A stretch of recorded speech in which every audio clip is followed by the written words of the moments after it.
Hello दोस्तों, मैं अनिल कुमार पलाशिया एक बार फिर आपका पलाशिया क्लासेस में स्वागत करता हूं।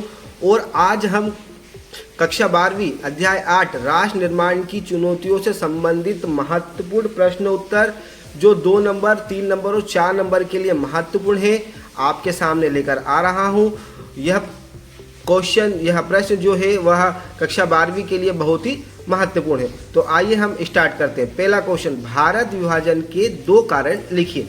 देखिए, भारत का जो विभाजन हुआ था वो 1947 को हमारा देश जब आज़ाद हुआ था तो भारत का विभाजन हुआ। उसमें मतलब 2 कारण क्या थे? अंग्रेजों द्वारा मुस्लिम सांप्रदायिकता को बढ़ावा देना और मुस्लिम लीग के प्रति कांग्रेस का व्यवहार। ये जो 2 महत्वपूर्ण कारण थे जिस कारण से भारत का विभाजन किया गया। अगला क्वेश्चन है हमारा, शरणार्थी समस्या के 2 परिणाम लिखिए। मतलब शरणार्थी समस्या के 2 परिणाम क्या थे?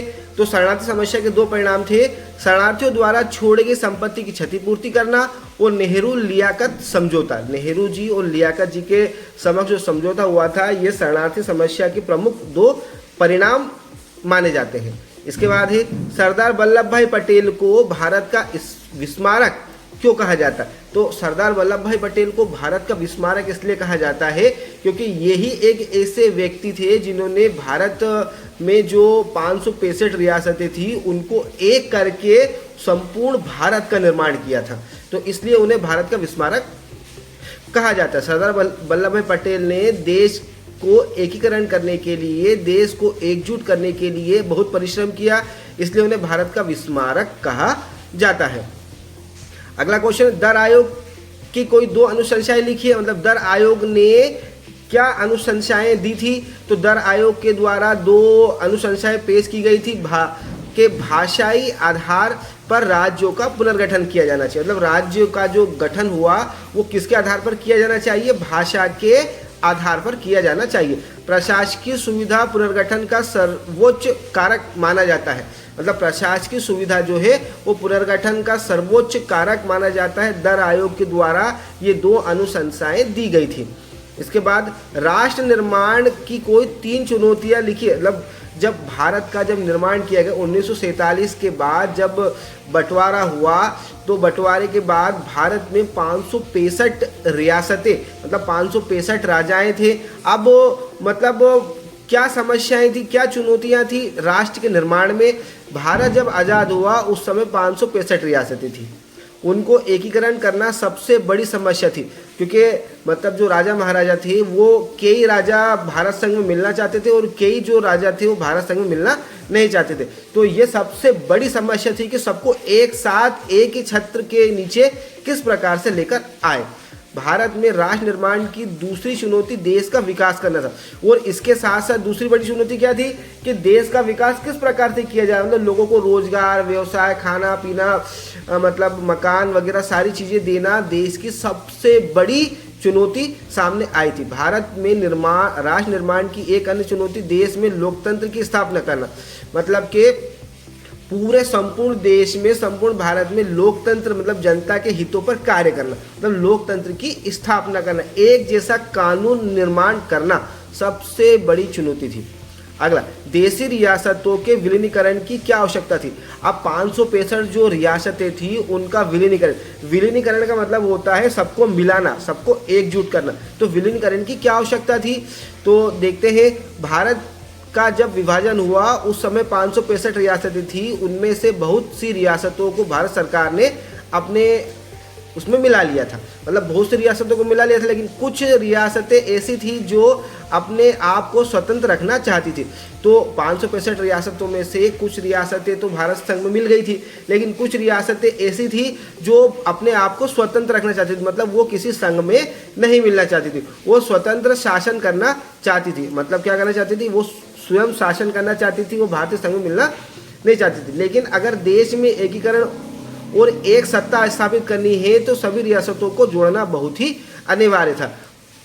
अब अगर देश में संपूर्ण देश में एक जैसा न्याय चाहिए या एक जैसा कानून व्यवस्था होनी चाहिए, तो इसके लिए क्या क्या किया जाए कि सभी रियासतों को मिला लिया जाए। क्योंकि उस समय के राजा महाराजा अपने अधिकारों के जागरूक थे और वे एकीकरण में जुड़ने में कोई समर्थन नहीं था, मतलब वो जुड़ना नहीं चाहते थे, अपनी सत्ता स्वतंत्र चलाना चाहते थे। तो मतलब देशी रियासतों के विलीनीकरण में ये सबसे मतलब आवश्यक तत्व था कि सबको मिलाया जाए, पर मिलना नहीं चाहते थे। भारत ने कश्मीर के महाराजा की किस प्रकार से मदद की थी? मतलब भारतीय संघ में कश्मीर मतलब भारत का मतलब कश्मीर राज्य जो था वो भारत में किस प्रकार से मिला, तो उसके बारे में देखते हैं। जब अक्टूबर 1947 में कश्मीर पर लगभग 5000 कव्वालियों के रूप में पाक सैनिकों ने आक्रमण किया, मतलब जो पाकिस्तान से जो लोग थे उन्होंने जब कश्मीर में अपना कब्जा जमाना प्रारंभ किया, 5000 कव्वालियों के द्वारा हमला किया, तो महाराजा हरि सिंह ने भारत से मदद हेतु प्रार्थना मांगी, मतलब प्रार्थना पत्र को भेजा, जिसे भारत सरकार ने शर्त के अनुसार उसे स्वीकार कर लिया। मतलब भारत सरकार ने उनकी शर्तों को भारत सरकार ने अपनी शर्तें रखी कि हमारी शर्तें ये है, अगर आप मानते हो तो हम आपका समर्थन करने को तैयार हैं। 26 अक्टूबर 1947 को महाराजा हरि सिंह द्वारा कश्मीर के भारत में विलय के समझौते पर हस्ताक्षर किया। तो अब वो शर्तों को कश्मीर के महाराजा हरि सिंह ने स्वीकार कर लिया। वो 26 अक्टूबर 1947 को मतलब भारतीय सेना जो है वो कश्मीर में प्रवेश हो गई। तब सेना बल कश्मीर रवाना हुई, मतलब उसके बाद कश्मीर को भारत में मिला लिया गया। राज्य पुनर्गठन का क्या परिणाम निकला, मतलब राज्यों के पुनर्गठन के क्या परिणाम निकले थे? तो राज्यों के पुनर्गठन के परिणाम देखते हैं। भारतीय राज्यों की पुनर्गठन के प्रदेशों को उनके सांस्कृतिक एवं भाषा के आधार पर एक नवीन राजनीतिक पहचान दी। राज्यों के पुनर्गठन के परिणाम स्वरूप राज्य की राजनीतिक लोगों के काफ़ी नज़दीक आ खड़ी हुई। प्रादेशिक के पुनर्गठन ने राज्य राजनीति को अत्यधिक लोकतांत्रिक बनाने में अहम भूमिका का निर्वाह किया। मतलब राज्यों के पुनर्गठन का क्या परिणाम निकला? तो सबसे पहले तो राज्यों का जो पुनर्गठन हुआ था वो भाषा के आधार पर हुआ था। तो भाषा के आधार पर जब राज्यों का पुनर्गठन हुआ तो उसके अनुसार मतलब नई राजनीतिक पहचान हुई। सबसे पहली चीज़ क्या हुई? नई राजनीतिक पहचान हुई। और दूसरी चीज़ क्या? सांस्कृतिक और भाषा के आधार मतलब उनकी संस्कृति को पहचाना गया, उनकी भाषा को महत्व दिया गया। तो ये सबसे बड़ी बात हुई थी। इसके बाद प्रादेशिक पुनर्गठन में राज्य राजनीति को अत्यधिक लोकतांत्रिक बनाने तो अहम भूमिका निभाई गई। मतलब इससे क्या हुआ कि देश में एक रूपता आई, मतलब देश में एकजुटता प्रारंभ होना चालू हुई। शरणार्थी समस्या का स्वरूप क्या था? तो शरणार्थी समस्या का स्वरूप देखते हैं हम। मतलब सबसे पहले शरणार्थी देखते हैं। तो शरणार्थी का मतलब ये होता है कि जब कोई व्यक्ति अपने देश को छोड़कर, अपने राज्य को छोड़कर, अपने गांव को छोड़कर दूसरे शहर में जाता है, दूसरे राज्य में जाता है या दूसरे देश में जाता है, तो वे लोग वहाँ पर शरणार्थी बनते हैं। वे लोग क्या बनते हैं? वहाँ पर शरणार्थी बनते हैं। तो शरणार्थी समस्या का स्वरूप जो देखते हैं 1947 में जब देश का बंटवारा हुआ तो दो देश बने, भारत और पाकिस्तान। ठीक है, बंटवारा हुआ, दो देश बना, एक भारत बना और एक पाकिस्तान बना। बंटवारे से भारत में रहने वाले मुस्लिम कुछ पाकिस्तान में चले गए और पाकिस्तान में रहने वाले कुछ सिख भारत में आ गए। अब दोनों तरफ से, इधर से भी गए और उधर से भी आए। जब शरणार्थी बनकर आए तो उनके लिए सबसे बड़ी समस्या उनके जीवन निर्वाह की व्यवस्था करना। मतलब जब दोनों देशों के समक्ष क्या समस्या आई कि इनके जीवन को किस प्रकार से आगे बढ़ाया जाए, उनके रोजगार की व्यवस्था करना, मतलब उन्हें रोजगार दिया जाए, वो किस प्रकार से अपनी जीविका का पालन कर सके, पूर्व में छोड़ी गई संपत्ति की क्षतिपूर्ति किस प्रकार से की जाए, और जो अपनी संपत्ति को वे छोड़ के आए हैं उनकी क्षतिपूर्ति किस प्रकार से की जाए। ये सबसे बड़ी समस्या शरणार्थी समस्या के बनकर सामने आई थी। भारत विभाजन के मुख्य कारण क्या था? मतलब भारत का विभाजन हुआ उसका महत्वपूर्ण कारण क्या था? तो भारत विभाजन के महत्वपूर्ण कारण या कार्य निम्नलिखित हैं। भारत विभाजन हेतु ब्रिटिश शासकों ने फूट डालो और शासन करो की नीति को पालन किया था। मतलब भारत में भारत और पाकिस्तान एक था, लेकिन ब्रिटिश सरकार ने क्या करा? फूट डालो और शासन करो की नीति का पालन किया। दो हिंदू मुसलमान को आपस में लड़वाना, इस प्रकार से नियम का पालन किया। हिंदू तथा मुसलमान के लंबे समय तक मिलजुल कर साथ रहने के बावजूद भी उन्हें भाईचारों की भावना विकसित नहीं हुई, जिसका फायदा ब्रिटिश शासन ने उठाया। मतलब एक साथ रहने के बाद, दो संप्रदाय के लोग एक साथ रहने के बाद भी उनमें आपस में प्रेम नहीं हुआ। उनके बाद अनेक बार कांग्रेस ने मुस्लिम लीग की अनुचित मांगों को स्वीकार करते हुए उसके साथ समझौता किया, जिससे उनके मनोबल में बढ़ोतरी हुई। तो ये कुछ महत्वपूर्ण कारण थे भारत विभाजन के। अगला क्वेश्चन है, जूनागढ़ रियासत का भारत में विलय किस प्रकार से हुआ? देखिए, तो जूनागढ़ रियासत जो थी, सौराष्ट्र काठियावाड़ के किनारे स्थित जूनागढ़ राजवाड़ा चारों तरफ से भारतीय भूभाग से घिरा हुआ था। कहाँ है जूनागढ़? सौराष्ट्र काठियावाड़, तो चारों तरफ से भारतीय भूभाग से घिरा हुआ है। जूनागढ़ के बहुत से लोग हिंदू थे, मतलब कि जूनागढ़ में अधिकतर लोग क्या थे? हिंदू थे, परंतु यहाँ का जो नवाब महाबत खान था वो मुस्लिम शासक था। ठीक है, वह मुस्लिम था। 15 अगस्त 1947 को अपने रियासत को मतलब पाकिस्तान में विलय करने की उसने घोषणा कर दी। अब मुस्लिम शासक था तो उसने पाकिस्तान में अपने राज्य को विलय करने की घोषणा कर दी। पाक ने इस देशी राजवाड़े को अपने में विलय तुरंत स्वीकार कर लिया, और मतलब पाकिस्तान ने क्या करा कि जूनागढ़ को अपने राज्य में, अपने देश में मिलाने के लिए स्वीकृति प्रदान कर दी। परंतु राज्य के निवासियों ने इस फैसले के खिलाफ विद्रोह का बिगुल बजा दिया। लेकिन राजा मिलना चाहता था, लेकिन जो वहाँ की जो जनता थी वो पाकिस्तान में मिलना नहीं चाहती थी। क्यों नहीं मिलना चाहती थी? क्योंकि वहाँ की जो जनता थी वो अधिकतर हिंदू थी। रियासत में इस स्थिति इतनी भयानक हो गई कि शासक का जीवन खतरे में पड़ गया। मतलब शासक का जो था जीवन खतरे में पड़ गया। तब उसने भारतीय होकर पाकिस्तान में शरण ली। मतलब वो था भारतीय, महाबत खान भारतीय था, लेकिन उसने शरण किससे मांगी? पाकिस्तान से शरण मांगी। रियासत के लोग ने एक तात्कालीन सरकार का गठन किया।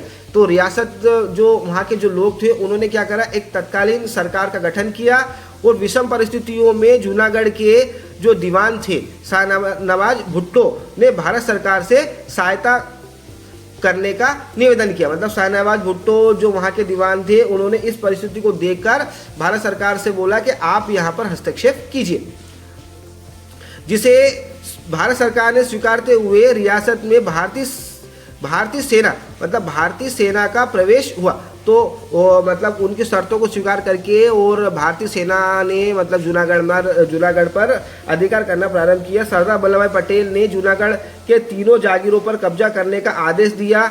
1948 में राज्य में जन संग्रह कराया गया।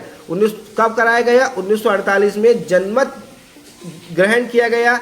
जनता से वोटिंग कराई गई, जिसमें 99% लोगों ने पाकिस्तान की अपेक्षा भारत में शामिल होने की इच्छा व्यक्त की। मतलब वहाँ के लोगों से पूछा गया तो उन्होंने बोला कि हम पाकिस्तान में नहीं मिलना चाहते हैं, हम भारत में मिलना चाहते हैं। तो 99% लोगों ने भारत का समर्थन किया। तो इस प्रकार से जूनागढ़ का भारतीय समूह में विलय हुआ। अगला क्वेश्चन है हमारा, भारत में हैदराबाद के विलीनीकरण पर लेख लिखिए। मतलब अब भारत में जो हैदराबाद था, हैदराबाद का विलीनीकरण कैसा हुआ? तो मैं क्वेश्चन को पढ़ने से पहले आपको कुछ इसकी डिटेल बता देता हूँ कि हैदराबाद का जो शासक था निजाम उस्मान अली, वो विश्व का सबसे पैसे वाला मतलब सबसे रईस शासक था। ठीक है, और मतलब 35% हिंदू जनसंख्या थी, बाकी मुस्लिम आबादी वाला वो राज्य था। तो हैदराबाद का भारत में विलीनीकरण कैसे हुआ? 35% हिंदू जनसंख्या वाले हैदराबाद की आबादी 1.40 करोड़ थी। कितनी थी आबादी वहाँ की? 1.40 करोड़ थी, और उसमें हिंदू कितने थे? 35% हिंदू थे। भारत की सबसे बड़ी देशी रियासत हैदराबाद में विश्व की सबसे बड़े पैसे वाले शासक निजाम उस्मान अली वहाँ का कौन था? शासक था, राजा था। उनकी इच्छा अपने रियासत का स्वतंत्र अस्तित्व बनाए रखना था। मतलब उसकी क्या इच्छा थी? निजाम उस्मान अली की क्या इच्छा थी कि वह अपने राज्य को ना तो पाकिस्तान में मिलाएगा ना भारत में मिलाएगा, वह अपने राज्य को स्वतंत्र रखेगा। इस प्रयोजन हेतु निजाम ने भारत सरकार को 1 वर्षीय स्थायित्व समझौता किया। मतलब भारत सरकार से उसने क्या किया कि मैं 1 वर्ष तक अपने शासन को चलाकर देखता हूं, अगर मुझसे नहीं चलता है तो मैं भारत में मिल जाऊंगा। तो 1 वर्ष का समझौता किया। अब हैदराबाद के नवाब ने चुपचाप अपनी सेना बनाने का निश्चय किया, मतलब उससे समझौता कर लिया। वो समझौता करने के बाद उसने क्या करा कि अपनी सेना का गठन, मतलब सेना को बढ़ाना प्रारंभ कर दिया और हथियारों का आयात करना उसने प्रारंभ कर दिया, जिससे कि वह भारत पर दबाव बना सके।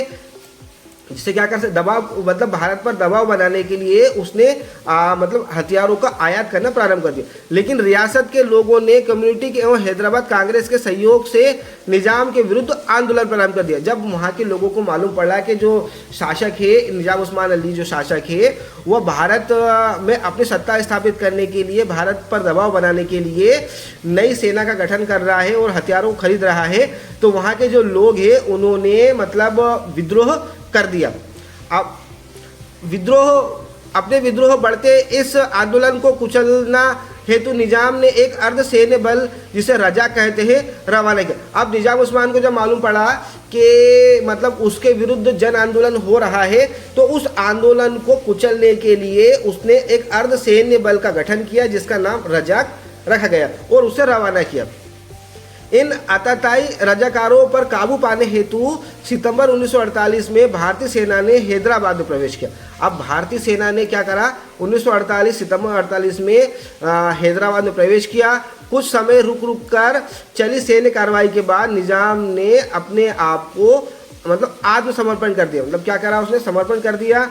इस तरीके से हैदराबाद रियासत का भारतीय संघ में विलय हुआ। तो दोस्तों हमने ये महत्वपूर्ण क्वेश्चन जो परीक्षा से संबंधित है कक्षा 12वीं की, वो लेख हमने आपके सामने लेकर आए हैं और ऐसे ही लेख हम आपके सामने लेकर आते रहेंगे। अगर लेख पसंद आए तो लाइक और कमेंट कीजिए।